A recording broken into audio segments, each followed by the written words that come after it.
كلامك وعين بشار الاسد يا لطف. من هالمليون لك يا عيني يعني نحن دول مليون منا وفينا، هذول مليون ومغرر. يعني بدكم بدك تقتل اسمع بتعرف شو كلامك هذا؟ بتعرف شو كلامك هذا؟ بتعرف شو معنات كلامك هذا؟ معناتها انتم لسه بدك تقتلوا مليون لحتى تنظفوا البلد وتعدوا. لا شوفي في فرق بين مليون معارض وبين ارهابيين، الارهابيين شيء ومعارضين شيء. انا عم بحكي عن المعارضه الوطنيه. طيب. ما عم بحكي عن الارهابيين، حقهم نصفهم، خلينا نقول 30 20 30 واحد نفسه اكثر من هيك. انتم اي واحد معارض بدكم تقتلوه. انتم اي واحد معارض انا ما بعتبره معارض ارهابي. اما المعارض وخليكم مليون ومليونين هي مشكله. طب انا بدي امشي معك، اللي عم يطلع يتظاهر سلميه وما عم يحمل سلاح ليش عم تقتلوه؟ هذا معارض. عيني والله انا ماني ضد انه يتظاهر، بس انت شايف الان في عم يستغل التظاهرات ياثر هون وهون. مين اللي عم يستغلها غير عصابات؟ نحط بين بعض ونكافح المسلحين هون وبعدين هون ونصفي امورنا ونصلح. هلا انتم لساتك انت مقتنع انه في مسلحين وفي برا وفي لك هذا الشعب السوري يا لطف، احذر من الشعب السوري يا لطف، يا ويلك من غضبه. والله عرفت ما في مسلحين الله يسامحك. طبعا ما في مسلحين، طبعا في جيش سوري حر. اسمع في فرق كبير. اعترف انه في جيش سوري. طب تعال لك اعطيني رقم هلا بنظرك قد ايه صار في انشقاق ككل، اعطيني رقم يلا. هلا الانشقاق اللي عم تحكي عليه 95% كله تحت التهديد وتحت السلاح، مشان كل واقعي.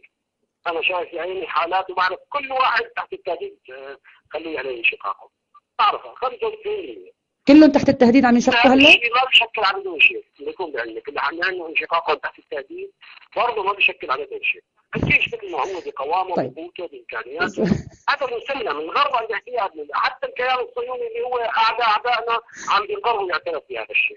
اسمع انا اعطيني رقم هلا، شو بدك تحت التهديد وتحت اعطيني رقم. شو بدي اعطيك اعداد وهميه؟ لا مو وهميه، اعدادكم انتم قديش عندك انشقاقات؟ نعم هذا ما اسمه انشق اللي حاطين مسدس براسه ويقولوا اعلن انشقاقي. طيب وبعمل هذا ما اسمه انشقاق. طب هدول اللي عم يعلن انشقاقه هذا عم يطلع وعم يجابهكم وعم يكون جيش سوري حر موجود على الارض. ما يعني قد ايه بضلوا حاطين عم يتصفوا ينحط بالبلوعه. وانتم شرفاء مكه، انتم لا بتقتلوا حدا ولا بقرتوا بغطون النساء ولا اعتديتوا على الحرائر ولا اغتصبتوا النساء ولا لا انتم ملائكه. كلامنا عم تقول الا ايامكم. طيب ايامكم اي ايامنا؟ لك هي الايام اللي انا حسيت فيها سوريا يا ولد يا ايراني. اسمعني لأقول لك شغله، انت مشكلتك بتعرف شو مشكلتك؟ لو انك سوري يا لطف، لو انك سوري ومالك تابع لولاية الفقيه كنت عرفت شو معنى هي وقيمتها. بس انت مانك سوري، انت ايراني.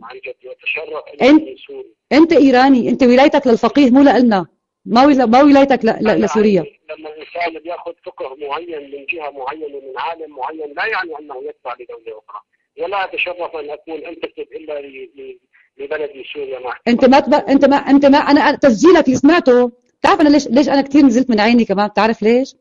لانك شتمت ابو بكر وعثمان وعمر وامنا عائشه.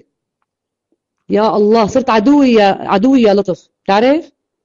لا الله يسامحك، انا هذا مو منهجي ولا اسلوبي. منهجك وسمعتك باذني.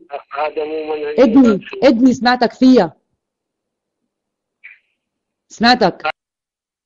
هذا ليس منهجي. على كل حال مو هذا شو هو؟ بتعرف شو هو حديثنا؟ الشيعة والسنة والمسيحية. ايه لا ليك انا عندي رفقات شيعة. اسمع مشان ما تخلط الامور. عندي رفقات شيعة ما بيقولوا الكلام اللي انت بتقوله هذا. عرفت كيف؟ وعندنا رفقات علوية ما بيقولوا الكلام هذا. انت انسان ولائك لايران. ياخذ من راي فلان وزيد. الامام علي سلام الله عليه هو اللي حدد القاعده انه انظر فيما اقول لك في الاسلام او اقول لك في نظير لك في الخلق. وقال لك سب ابو بكر وعثمان وعمر، ما هي؟ هذه ليست من اخلاقنا. مو من اخلاقك. ايه يعني انت ما بتسب ابو بكر وعثمان وعمر وعائشه رضي الله عنهم؟ لا انا اصل هذا المبدا قولا واحدا. تبرأ. وهذا صوتك اللي كان بالفيديو موجود، مو صوتك، ما هيك؟ يعني التزوير والتزوير هذا شيء قاتل. تزوير؟ لك التزوير خلق لكم. اسمع، هلا ما بدنا نحكي عن الماضي تبعك وعن غرفة علي مع الحق وهالكلام كله، هذا مو مشكلة. خلينا بالشأن السوري، خلينا بالشأن السوري. قديش عدد المنشقين بنظرك للآن؟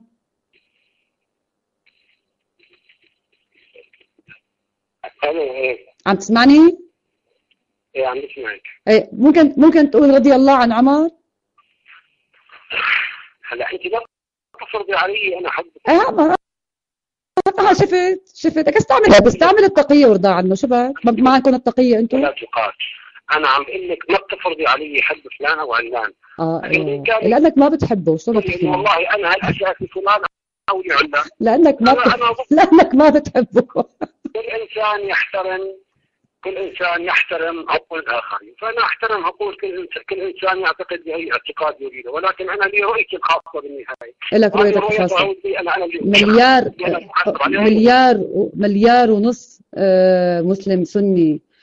يعني بدك انت تسب لهم ائمتهم وتسب لهم احب الناس اليهم. قاعده غلط، هذا الكلام انت ابتدعتيه. لا مسموع، انا سمعتك باذني سمعتك ما في حدا. انا عن سب حتى الهه الكفار كي لا يسبوا الله عز وجل. اسمعني، هلا عم اقول لك ليك انت قول الله يرضى عن عمر وابو بكر وعثمان، بصدقك. يلا هلا انت ما بتقدر تفرضي علي على اي شخصيه، سواء انا احترمها او انا. طب انت مشان الناس تصدق انه انت مو ضدهم، انما انك مالك طائفي. لا يا عيني، انت ما بتفرضي علي، مو هيك المقياس انه انا اعرف.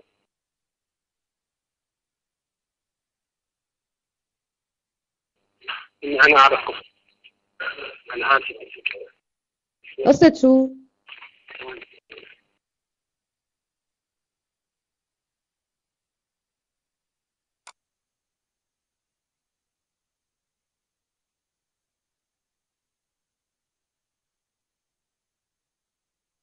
ايه لك لا والله بس جاني ضيف عزيز على لك هلا مين كنا عم تسجلي يعني اللقاء. لازم سجل لك. في مره حكيت شغله. عندي شيء لك، الله وكيل. اسمع، يخرب بيت شيطانك ما اكذبك. يخرب بيتك شو كذاب. الله وكيلك، انا بسجل بعدين كتبه، ما تخليهم. بتكبه؟ ليش تكبه؟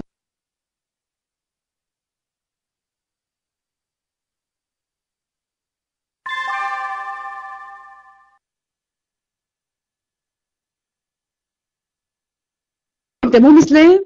لك انت مو مسلم؟ انت مو مسلم يا لطف؟ ايوه انت مسلم ما هيك؟ طيب اطلع علي، ارجعي خبريني بعد نص ساعه. ما بحسن خبرك، عندي مشوار اهم منك. اسمع لي اقول لك، تعطيني كلمه واحده بس بعدين فكر معي، مالي فاضيه لك. قديش عدد شهداء، قديش عدد المنشقين لغايه الان؟ اعطيني رقم. والله ما في رقم معين. ما بتعرف؟ اوكي، ما في رقم. بدك تترضى على ابو بكر وعثمان وعمر وعائشه رضي الله عنهم؟ هذا كلام انا بعتبره بعيد عن كل الحريات بعيد عن... لا مو بعيد عن الحريات، اكبر بعيد عن تفكيرك. شو عرفتي؟ بعيد عن تفكيرك، ضد تفكيرك. احد الاصدقاء بيقول لك هي المناورات اعطت اجوبه لكل الانشقاقات المزعومه. بانت لبتك. شفتي هي المناورات؟ بانت لبتك. ايه بشار الاسد لساته عم سكروا له الخط يا شباب. قالوا له لهون وبس، لك يلعن روحه. كان معكم وسام من غرفة سوريا حرية عدالة. السلام عليكم، تفضل.